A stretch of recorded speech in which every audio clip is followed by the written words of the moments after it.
आज प्यारे मीठे बाबा का वरदान, रूहानी यात्री हूँ, इस स्मृति से सदा उपराम, न्यारे और निर्मोही भव। बाबा ने क्या कहा? सदा उपराम, जो अपने आप को सदा उपराम मानेगा, यानी कि सदा राम के पास मानेगा, जो अपने आप को सदा कंबाइंड आत्मा मानेगा, वो अपने मन के लिए ये चीज़ यूज करेगा। वो आत्मा ये समझेगी कि मैं रूहानी यात्री हूँ, कि मुझे नाटक में रोल प्ले करने के लिए मन और बॉडी के पास कभी कभी जाना पड़ता है। वैसे मैं सदा राम के साथ, बाबा के साथ बैठी हूँ, इसलिए मैं न्यारी हूँ और निर्मोही हूँ। बनना भी क्या है? न्यारी हूँ और निर्मोही हूँ। तो बाबा ने आगे इसको एक्सप्लेन किया। रूहानी यात्री सदा याद की यात्रा में आगे बढ़ते रहते हैं।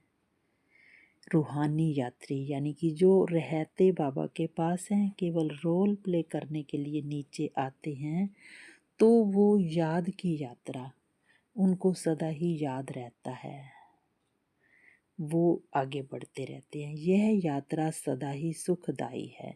एक्चुअल में ये कोई यात्रा नहीं है, आत्मा कहीं आती जाती नहीं है, सिर्फ अपने रोल के साथ की तरफ अटेंशन देती है। तो रोल में अटेंशन देते हुए भी उसका आंतरिक अटेंशन बाबा की याद में होता है, इसीलिए उसको बाबा ने यात्रा कहा है। और वो आत्मा सदा सुखदाई रहती है, क्योंकि सदा उपराम है। इसलिए जो रूहानी यात्रा में तत्पर रहते हैं, उन्हें दूसरी कोई यात्रा करने की आवश्यकता नहीं।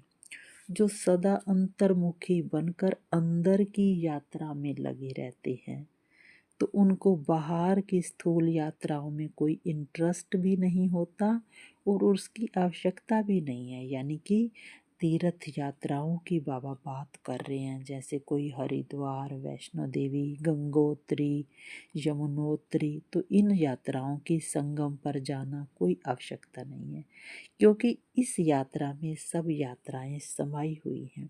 वो तो उस यात्रा के थ्रू परमात्मा को ढूंढने जाते हैं और यहाँ आत्मा मिलन बनाने जाती है।